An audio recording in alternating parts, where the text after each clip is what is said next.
بسم اللہ بسم اللہ الرحمن الرحیم نحمدہ ونصلی علی رسولہ الکریم وعلی آلہ واصحابہ اجمعین اعوذ باللہ من الشیطان الرجیم بسم اللہ الرحمن الرحیم۔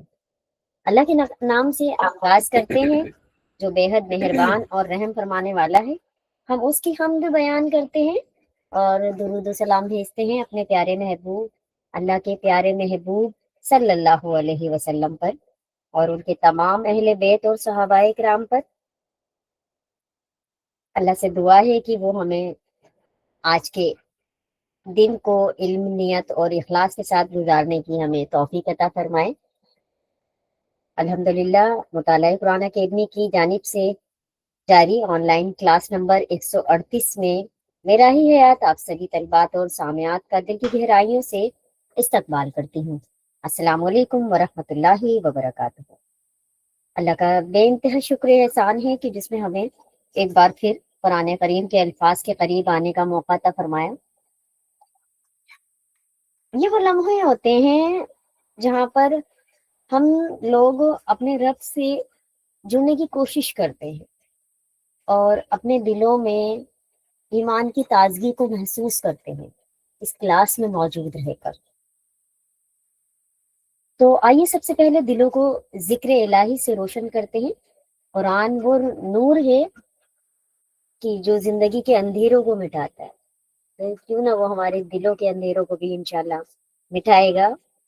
اور وہی دلوں کی جو ہمارے دلوں میں زنگ لگ گیا ہے نا، جو آلودگی آ گئی ہے، جو گردہ آ گیا ہے، اس کو صاف کرنے میں انشاءاللہ وہ مدد عطا کرے گا۔ تو آج ہم اس نعمت عظیم پر شکر ادا کرتے ہیں کہ ہمیں قرآن کے سمجھنے اور پرکھنے کا موقع دیا گیا ہے۔ آپ کوئی معمول ہی نہیں ہے۔ اور آج کی کلاس تو ٹیسٹ کی ہے ہماری، سورہ تحریم کے ٹیسٹ کی۔ تو الحمدللہ آج ہم سورہ تحریم کے ٹیسٹ کے لیے آپ لوگوں کے لیے حاضر ہیں، اور یہ وہی صورت ہے جس کی آیات میں اللہ تعالیٰ نے رسول اکرم صلی اللہ علیہ وسلم کی زندگی کے ایک اہم واقعے کے ذریعے امت کے لیے قیمتی اسباق عطا فرمائے۔ آپ یہ نہ سوچیں کہ یہ کیوں ہے، یہ امت کے لیے اسباق ہے۔ ہم نے پچھلی کلاسوں میں ان آیات کو تفصیل سے سمجھا تھا، اور آج کا دن ان اسباق کو یاد دہانی اور آزمائش کا ہمارا وہ دن ہے کہ ہمیں وہ کتنا یاد رہا۔ ٹیسٹ کے طریقہ کار پر ایک بار غور کر لیتے ہیں، نظر ڈال لیتے ہیں۔ تو آج کا ٹیسٹ کا پروسیس جو رہے گا وہ وہی رہے گا جو ہمارا سادہ طریقہ رہتا ہے۔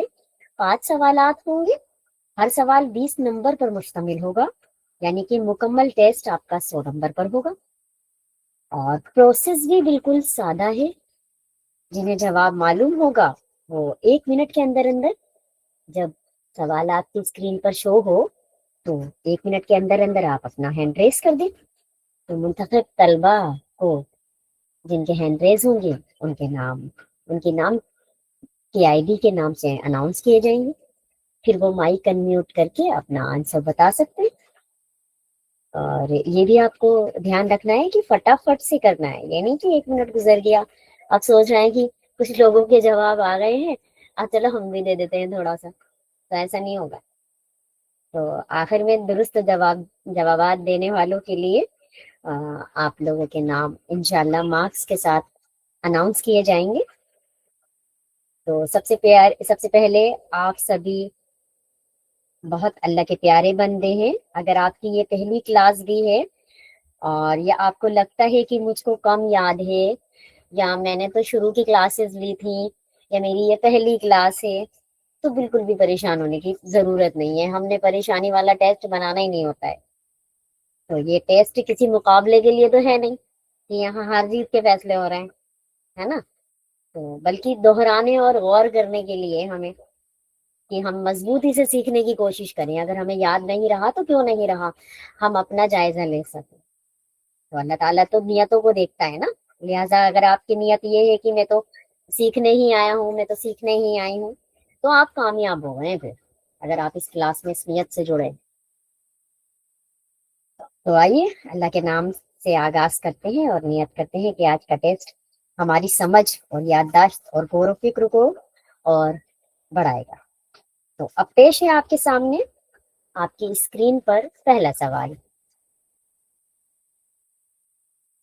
پہلا سوال یہ رہا آپ کی اسکرین پر، حرام اور حلال کا سارا اختیار کس کے ہاتھ میں ہے؟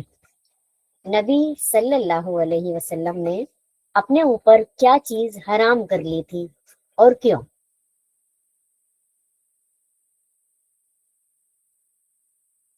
بہت شاندار، بہت شاندار۔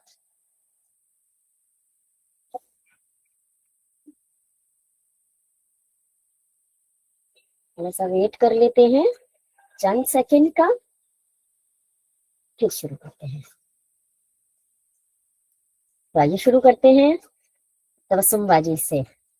سسٹر تبسم قاضی، سب سے پہلے آپ کا ہینڈ ریز ہے، تو پہلے میں آپ کو بلانا چاہوں گی فی الحال، پلیز آئیں اور اس سوال کا جواب دیں۔ جی آپ سوال ایک بار پھر سے دہرائیں۔ حرام اور حلال کا سارا اختیار کس کے ہاتھ میں ہے؟ نبی صلی اللہ علیہ وسلم نے اپنے اوپر کیا چیز حرام کر لی تھی اور کیوں؟ 3 پہلو ہیں اس کوشچن کے۔ جی حرام اور حلال کا اختیار صرف اور صرف اللہ کے ہاتھ میں ہے، اس کے علاوہ کسی کے ہاتھ میں نہیں ہے۔ اور اللہ تعالی نبی کریم صلی اللہ علیہ وسلم نے شہد کو اپنے اوپر حرام کیا تھا، اور یہ اور ان کی کیوں؟ بیوی کو رضامند کرنے کے لیے، اپنی بیویوں کی رضامندی حاصل کرنے کے لیے۔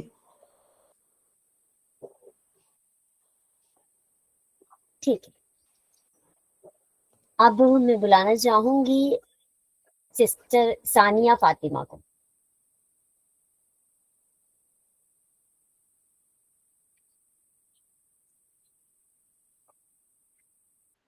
جی السلام علیکم ورحمۃ اللہ۔ جی وعلیکم السلام۔ جی حرام اور حلال کا سارا اختیار کس کے ہاتھ میں ہے اور نبی صلی اللہ علیہ وسلم نے اپنے اوپر کیا چیز حرام کر لی ہے اور کیوں؟ اچھا، حلال اور حرام کا اختیار صرف اللہ کے ہاتھ میں ہے اور نبی صلی اللہ علیہ وسلم نے اپنے اوپر شہد کو حرام کیا تھا کیونکہ وہ ان کی بیوی تھی حفصہ رضی اللہ تعالیٰ عنہ، وہ ان کے گھر پر وہ شہد جی لیتے تھے، اور عائشہ رضی اللہ تعالیٰ عنہ اور ان کی ایک اور زوجہ تھی، انہوں نے مل کر پلان بنایا تھا، اس وجہ سے آپ صلی اللہ علیہ وسلم نے اپنے اوپر شہد حرام کر لیا تھا۔ جی آپ بھی جزاک اللہ خیر۔ جی بہت شکریہ۔ اب میں بلانا چاہوں گی سسٹر گل افشا پروین کو۔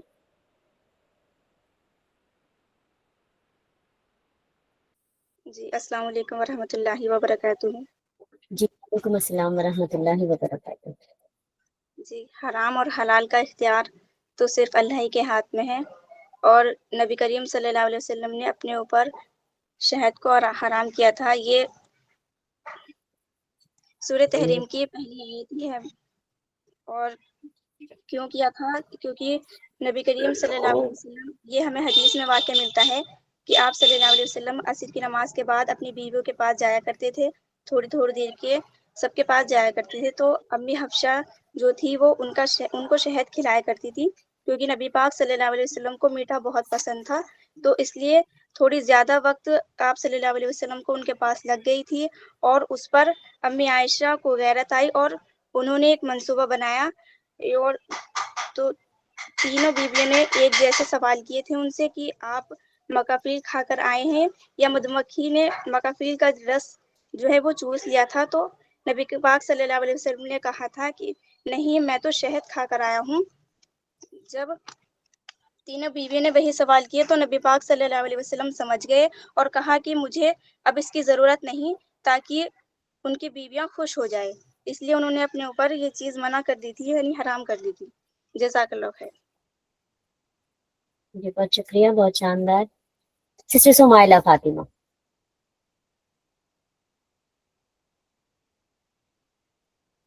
جی السلام علیکم ورحمۃ اللہ وبرکاتہ. جی وعلیکم السلام ورحمۃ اللہ. حرام اور حلال کا فیصلہ صرف اللہ کے ہاتھ میں ہے، اور آپ صلی اللہ علیہ وسلم نے یہ صحت اپنے اوپر حرام کر لیا تھا. حضور اقدس صلی اللہ علیہ وسلم کا صحت کو اپنے آپ پر حرام فرما لینا محض ازواج محترم رضی اللہ عنہ کو راضی کرنے کے لیے تھا، نہ کہ بے علمی کی وجہ سے، کیونکہ اپنے منہ کی بدبو انہیں وہ تو بالکل پسند نہیں تھی. اسی لیے اس آیت سے حضور صلی اللہ علیہ وسلم سوری 2 منٹ.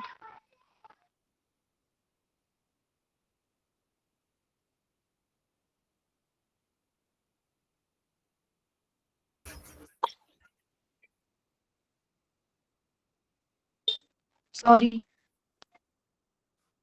انہوں نے اپنی ایک بیوی کے پاس زیادہ وقت گزار لیا تھا، اور دوسری بیوی حائصہ رضی اللہ تعالیٰ عنہ اور دوسری بیوی کے ساتھ انہوں نے پلان بنایا تھا. اس وجہ سے وہ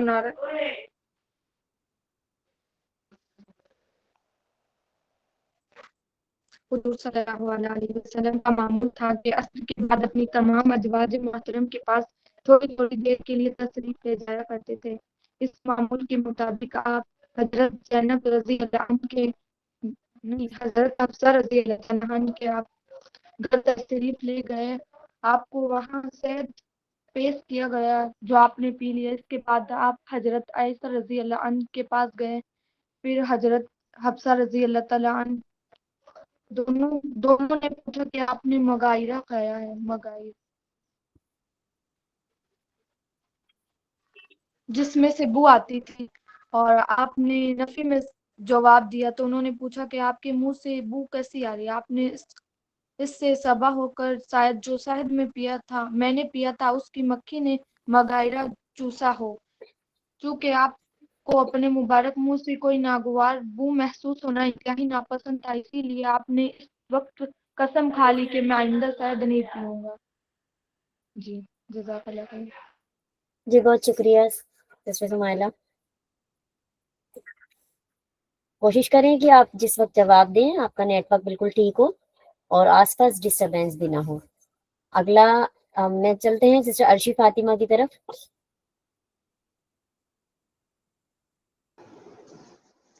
جی حلال اور حرام کا سارا اختیار کس کے ہاتھ میں ہے؟ اللہ کے ہاتھ میں ہے حرام اور حلال کا سارا اختیار. نبی صلی اللہ علیہ وسلم نے اپنے اوپر کیا چیز حرام کر لی تھی؟ نبی صلی اللہ علیہ وسلم نے اپنے اوپر شہد حرام کر لیا تھا کہ کسی ایک بیوی کے گھر جا کے شہد وہ انہیں پلا دیتی تھی، شاید زینب رضی اللہ تعالیٰ عنہ. تو یہ بات جب دوسری بیویوں کو پتہ چلی، عائشہ رضی اللہ تعالیٰ عنہ اور حفصہ رضی اللہ تعالیٰ عنہ تھی شاید، تو ان کو یہ بات نہیں، جیلسی لگی تھی انہیں. تو انہوں نے کہا تھا ہم اپنے اوپر حرام کر لیتے ہیں. تو اللہ تعالیٰ نے کہا کیا تم بیویوں کو خوش ہونے کے لیے ان چیزوں کو اپنے اوپر حرام کر لو گے جو ہم نے تمہیں اوپر حلال کیا ہے؟ کچھ ضعیف حدیث میں ہے کہ شاید وہ کسی ماریا لانڈی غلام کو بھی اپنے اوپر حرام کر لیا تھا، لیکن وہ ضعیف ہے. یہ صحیح بخاری میں جو مسلم وہ صحیح حدیث ہے اس میں یہی ہے کہ شاید حرام کر لیا تھا. جی بہت شکریہ. اگلا ہینڈ ریز اگلا چلتے ہیں ہم سسٹر شمع پروین کی طرف. السلام علیکم ورحمۃ اللہ وبرکاتہ.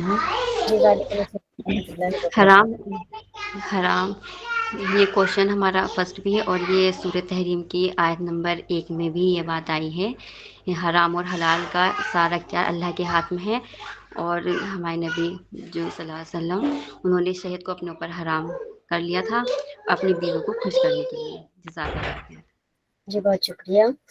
مسٹر افضل پاٹل. السلام علیکم ورحمۃ اللہ وبرکاتہ. جی وعلیکم السلام. حرام اور حلال کا اختیار کس کے ہاتھ میں ہے؟ نبی صلی اللہ علیہ وسلم نے اپنے اوپر کیا چیز حرام کر لی تھی اور کیوں؟ حلال اور حرام کا اختیار صرف اللہ کے ہاتھ میں ہے، اور نبی صلی اللہ علیہ وسلم نے اپنے اوپر شہد حرام کر لی تھی.